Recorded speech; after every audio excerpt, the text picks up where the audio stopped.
Salut tout le monde, aujourd'hui je vous retrouve pour une nouvelle vidéo, donc ça sera une vidéo sur mes produits terminés, la deuxième. Je suis désolée pour la luminosité, c'est le seul moment que j'ai trouvé pour vous filmer une vidéo. Je m'excuse également de ne pas avoir pu poster d'autres vidéos pour Noël. Je m'en excuse vraiment, mais j'avais vraiment pas le temps entre la préparation des fêtes, les cours, etc. etc. Je vais commencer tout de suite puisque j'ai vraiment beaucoup de produits à vous présenter. Je commençais par un exfoliant pour le corps, donc il s'agit de celui-ci, de la marque Merci, donc c'est un produit qui vient de chez Saga. C'est un exfoliant tout bête, qui sent la vanille, ils sont vraiment super bons.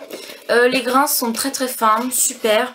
Il exfolie bien, est-ce que je le rachèterai ou pas? Non, puisque j'ai envie de tester d'autres exfoliants, notamment ceux de chez Body Shop. Mais si vous n'avez pas envie de mettre des 100 et des 1000 dans un exfoliant, je vous le recommande. Et ensuite je vais vous parler d'un démaquillant, donc il s'agit de celui-ci de la marque Label, donc c'est la marque d'Intermarché.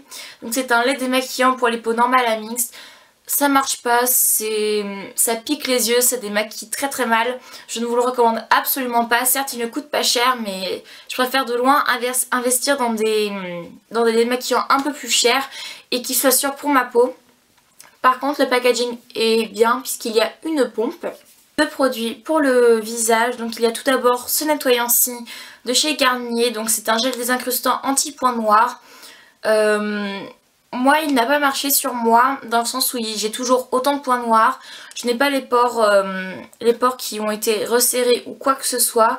Certes il ne coûte pas cher, la quantité est largement raisonnable par rapport au prix, mais je préfère de loin investir dans un nettoyant un peu plus cher. Par exemple celui que j'utilise en ce moment c'est le Uriage, il est vraiment super. Mais alors celui-ci je ne vous le recommande pas, même s'il n'est vraiment pas très cher. Il s'agit d'un masque purifiant de chez Caliderm. Donc c'est une marque que l'on peut trouver chez Saga qui ne coûte vraiment pas très cher. Autant leur exfoliant je l'adore, mais alors le masque il est vraiment horrible. Donc c'est un masque purifiant au concombre. Par contre l'odeur est vraiment hyper agréable, ça sent vraiment très frais. Enfin moi j'adore le concombre, mais il ne marche pas, il m'a brûlé la peau. J'avais 2 fois plus de rougeur.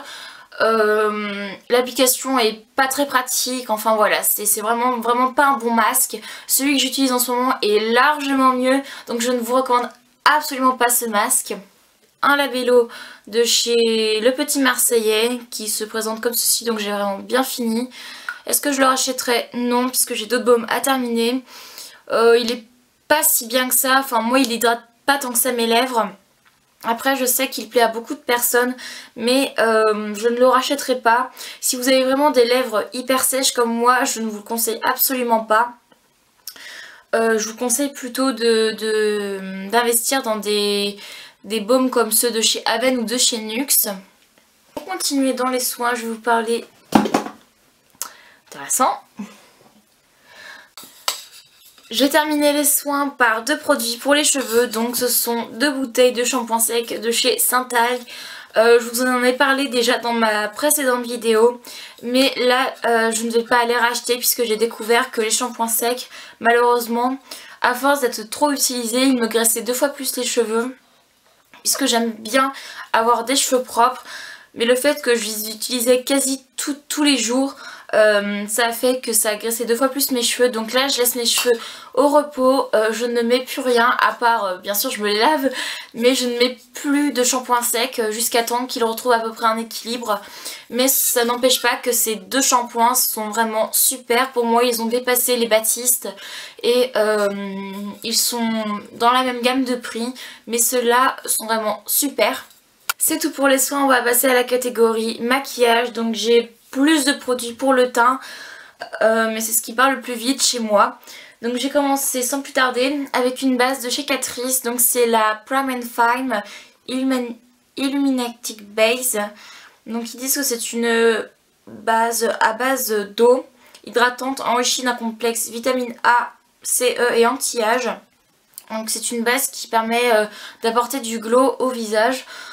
Pour le prix je pourrais la racheter, mais je préférerais maintenant investir dans des bases un peu plus chères qui soient une valeur sûre, puisque là c'était hydratant, donc pour ma peau ça ne convenait pas, mais ça n'empêche pas que c'est une base qui est vraiment super abordable, super bien, plus pour les peaux sèches je dirais. Malheureusement ce n'est pas très facile à trouver en France, mais si vous avez l'occasion d'aller en Allemagne, je vous recommande quand même cette base. Toujours chez Catrice, j'ai terminé une poudre, donc c'est dans la même gamme, donc c'est la Prime and Fine Translucent Loose Powder, qui est en gros, qui se présente un peu comme les poudres translucides de MAC ou de Make Up Forever. Je l'ai déjà racheté, enfin une amie qui habite en Allemagne m'envoie les produits Catrice et Essence et elle me l'a renvoyé. J'adore cette poudre, vraiment super. Bon certes il faut faire quand même des retouches, mais elle est vraiment géniale pour la matité. Elle n'est pas du tout couvrante, elle ne fait pas un effet kiki sur le visage. Et si vous n'avez pas les moyens d'investir dans celle de MAC ou de Make Up Forever, je vous la recommande vivement également. Toujours pour le teint, et c'est la dernière poudre que j'ai à vous présenter, donc c'est celle-ci de chez Nocibe. Est-ce que je la rachèterai? Non, sûrement pas. Je teste encore plein de poudres pour voir celle qui me correspond vraiment, et au final celle-ci ne me convient pas, elle ne tient pas. Au début je la trouvais pas mal, mais je me suis rendu compte qu'avec le temps elle ne tenait pas si bien que ça. Elle ne coûte pas cher non plus, mais je m'attendais à largement mieux. C'est la première fois que je suis déçue chez Nocibe, mais bon, je suis en train de tester une autre poudre de Bourjois qui n'est pas non plus terrible, mais qui tient quand même un petit peu plus longtemps que celle-ci. Je m'attendais pas à une qualité exceptionnelle pour le prix, mais bon, ça passe quand même, mais je ne vous la recommande pas si vous avez les moyens d'investir dans plus cher. Ensuite je vais vous parler d'une bébé crème, donc il s'agit de la Dream Pure Bébé de chez Maybelline que j'ai bien terminée. Je suis obligée de tordre le paquet, mais là il n'y en a plus. Excellent produit, pas cher, parfait pour les peaux mixtes à grasse. Je ne peux que vous la recommander, elle ne coûte pas cher et elle dure vraiment super longtemps. Les bébés crèmes de Maybelline sont vraiment géniales. Les produits de Maybelline en général pour le teint sont vraiment super. Et celle-ci, je ne peux que vous la recommander. Et pour terminer cette vidéo, je vais vous parler d'un produit de chez Essence qui est un gel transparent. Donc c'est le Lash and Brow Gel Mascara qui se présente comme ceci. Je l'ai terminé, il fait super longtemps, il ne coûte rien du tout, il coûte à peu près 2-3 € et ce produit est vraiment génial. Il n'y a pas d'autre mot. Si vous avez envie d'avoir un effet très naturel sur les cils, il est parfait. Si vous avez juste envie de faire tenir vos sourcils, il est parfait. Il sert pour tout. Ce produit est vraiment génial. Il a changé ma vie entre guillemets. Voilà, je ne peux que vous le recommander. Il est vraiment génial. Voilà tout le monde, la vidéo est terminée, j'espère que celle-ci vous aura plu. N'hésitez pas à me dire ce que vous en avez pensé, s'il y a des produits que je vous ai parlé dans cette vidéo dont vous avez déjà entendu parler ou si vous les avez testés, n'hésitez pas à me dire ça en commentaire. Je vous fais à toutes et à tous de super gros bisous, encore merci pour vos abonnements. Je vous retrouve très bientôt, ciao.